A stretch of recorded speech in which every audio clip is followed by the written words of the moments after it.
Tonight's broadcast has been commandeered by the secret society No Ma'am, National Organization of Men Against Amazonian Masterhood. What's up, everybody?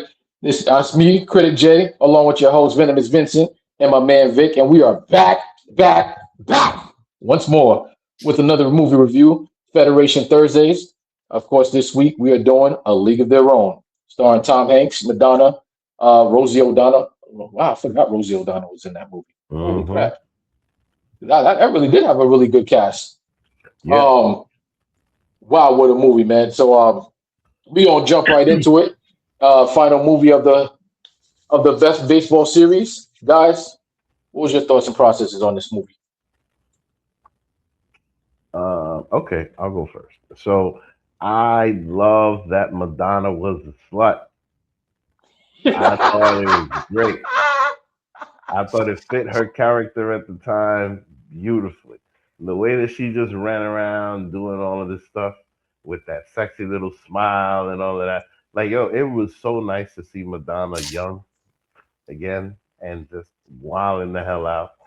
You know what I mean? I thought that shit was just great. But on the baseball side of it, it was very nice to see like Gina Davis just kicking ass as a catcher.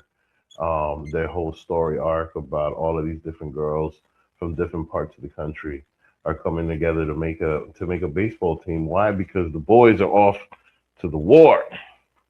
It is World War II time, I think it is, in the 40s. Yep, World War II. During World War II. Full time, and they basically, the whole story arc is that they're using the girls in order to entertain people, because the boys are off to the war and they can't play the game. Everybody's been drafted and everybody's off to the war, and then they can't play the game and they can't keep the entertainment running. So it's up to the girls to quote unquote have a league of their own. And it's great because you see these women that they're very good at their craft, but they always felt like they were never going to have a stage of their own.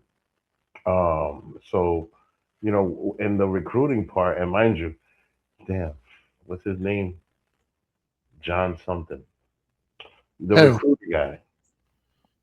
Oh,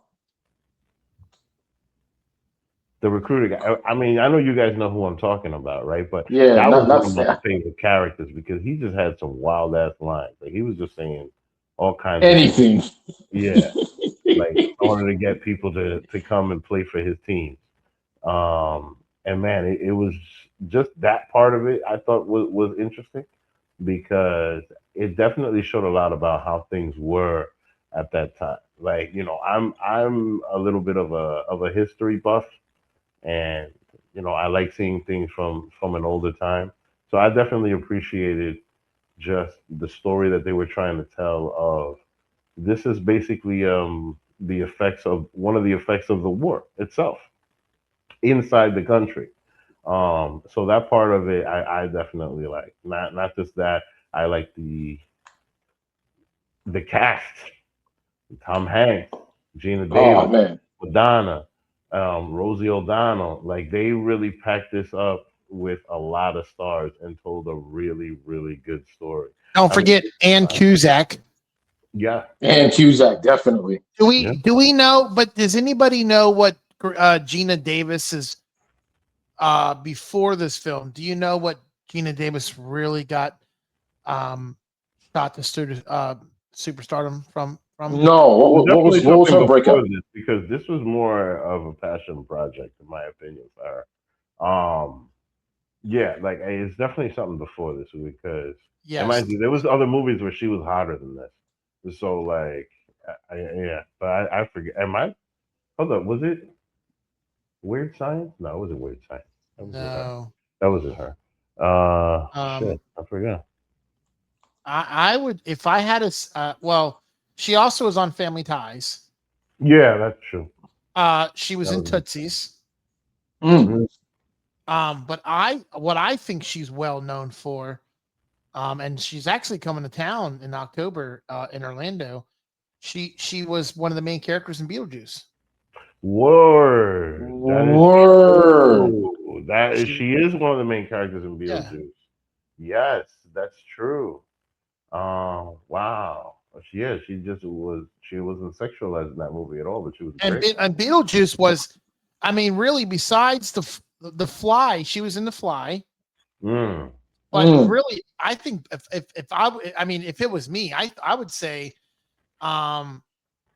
because right after this, she did Thelma and Louise. I really think that Beetlejuice was her fame and fortune. I wouldn't be surprised. Beetlejuice was another Yeah. star-studded cast. Beetlejuice was Michael Keaton and Winona Ryder. Here's the truth. I'm watching her now in the Burrows, Oh and wow. it's a pretty good Wait, the show. Burrows. What's the Burrows? The Burrows is a Netflix show, about like a retirement community, and she's like an old lady that got left over in a retirement community. Oh, is that the one Like, where the guy's all pissed off in the beginning? He's all yeah, Yes. yeah. Mind you, me and Cedar Superior are going to be reviewing that at some point. But anyway, but yeah. She's in that now currently.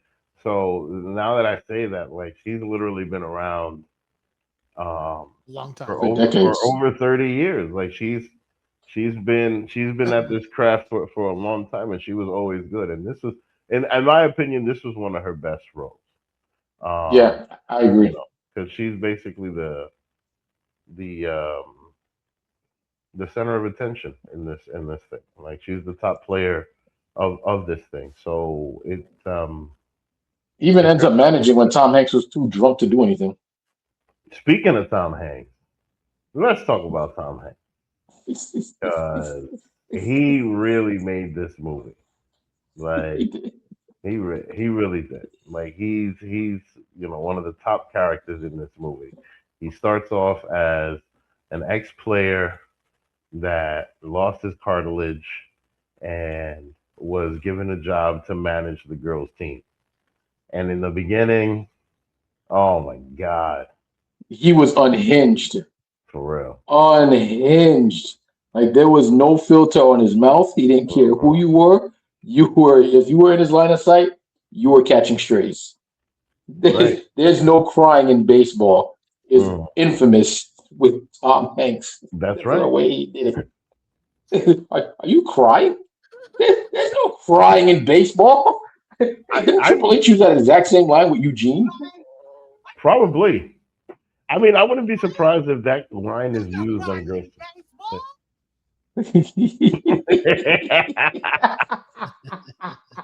Yeah, but you missed it. You have to listen to the whole thing.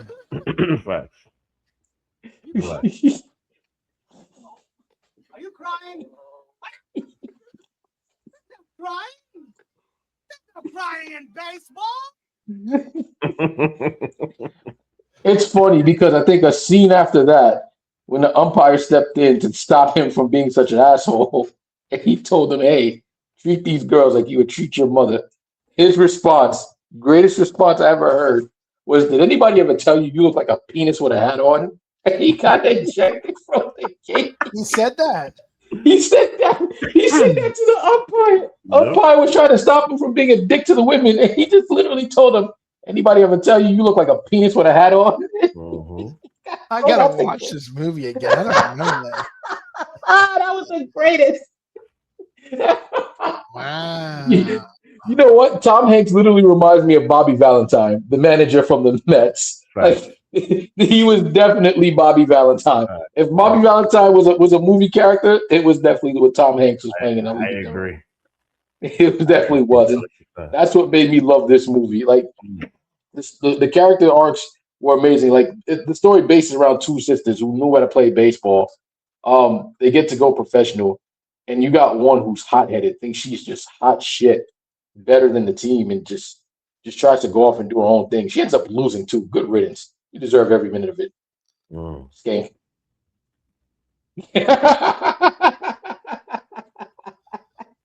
And now the crazy thing is how at the end, at least close to the end, after they lost, then she just ran away to go have kids Which is hilarious. and not play the game anymore. You know, even though she was Well, one of the greatest, like she just, you know. But then at the same time, it kind of shows you the mindset of women in that time. You know, yeah, because she you wasn't had trying to be a star. she wasn't, she definitely wasn't. You know, but then look, like you had somebody that like Madonna that was just boy crazy and um was exercising her freedom as well, Oh right? yeah, absolutely. But then you had Kit, and she was trying to exercise her freedom as well. And then you had Rosie O'Donnell, which you know she was just playing the good girl, but at the same time she was hanging around Madonna because she knows that she ain't getting that much attention. And then when she got the attention, she was shocked. Oh yeah, absolutely. So it just shows you a lot about I like the differences and how different women were. And there's pretty ones, the ugly ones, the successful ones, the good ones, the bad ones, all of that. Like you know, all of those arches were there within this group of girls. But then they came together and went far. And now but throughout the whole movie, it was like the little sister just wants to be better than the big sister, and the little sister wins in the end. It's kind of crazy because Lena Davis was humble, very humble. Like they Facts. showed how much talent she really had. As a matter of fact, even when they first got together, I don't remember if it was Madonna or Rosie O'Donnell, but one of them threw a crazy fastball, and Lena Davis just caught it barehanded. And I just Yep. looked and said, "Oh shit!" At Huh? close point blank range too. No, Just but you turned know around, what? chucked it. You know what was great? They did that thing twice. They did it when they were young, and then all of a sudden, when they all met again as old ladies, Oh yeah, yeah. they did that again. You know, And which was and she was very humble because she didn't care about being a star or anything like that. She was just doing this to wait for her husband to come home. She just hmm wanted her husband to be safe and him to come home. All hmm she wanted. and that's it. And that's it. And when he showed This up, then you know, this movie is I would say probably in your top and a lot of people's top five of all time greatest baseball movies. Um, Absolutely. and we've seen Tom Hanks play so many characters over the years. We've seen him in Forrest Gump, Castaway, The mm, Burbs. He's Woody in Toy Story, which just got released, Toy Story 5. mm, Good Um, movie, by the way. but it's mm, just, you know, these characters they make, you know, they in their careers, they go back and it molds them for who they are, going through their career cycle of acting. And you can always, that's the best thing about film. You can always go back and watch a film, um, something you would really enjoy. And that's why I like going. I mean, I wish they would, I wish they would play movies. They do these movies where they do like Sunday movies where the theaters where they're old movies, but I wish we can see these movies how they were actually made on film, because mm, it's just like listening to a record on a vinyl. A mm. vinyl, the vinyl sounds way different than it is on an MP4 Yeah. or Yeah, iTunes. It sounds crisp and clear.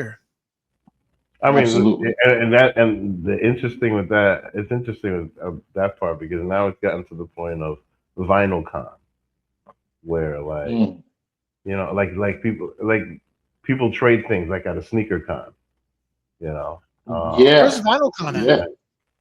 I remember seeing advertisements for it here, Chicago, um, and like I think LA. LA definitely. Atlanta does it. Yeah. Some places out in the Midwest, definitely like Arizona does it too. hmm Yeah, and it's just this monstrosity of people just like going and trading off vinyls and stuff like that and selling vinyls. So, man, it's I'm gonna wild. see if there's anyone in Orlando that does VinylCon. hmm Orlando Record Show. Yeah, yeah. But I mean, the point is just that it's a thing. Like, it's not like people aren't trading cassette tapes. No, You know what I mean? Like, they're not doing that. But with vinyl, yeah, yeah, that's definitely a thing. But I mean, I definitely see what you mean when it comes to that. I would love, love, love to go see the first Ninja Turtles movie in the theaters again. Yes. That would be amazing. Yes. I would Yeah, love that to would be relive great. that. There's certain movies that I would love to just see on the big screen, outside of it being a projector or whatever. Absolutely. Absolutely. Yeah. Well, we're reaching the end of the show, folks. Mhm. Final thoughts, final score for this movie. Were we giving it a thumbs up, thumbs down? Oh, that's a Oh, thumbs up. definitely a thumbs up. Yeah, definitely. And Well, I would watch it again. I got another one for you. I think at the end of the third show of the series, we need to take one movie out of the series and say which one would you eliminate to be made. Ooh, if I Yeah, was to choose Angels in the Outfield, Yeah, same here. We can go Angels without. in the Outfield, Yeah, we can definitely go without that. we can go without that one. Yeah, that was one of the. That's why. Yeah, it was all one of right, the. all right. I'll agree with you. Angel in the outfield. Yeah, you're right. Yeah, it was definitely. Severely underrated in a whole fishing pond full of high tier baseball movies. It didn't do enough to stand out. Was it underrated? Absolutely. But did it do enough to stand out amongst all the other baseball great movies? Absolutely not.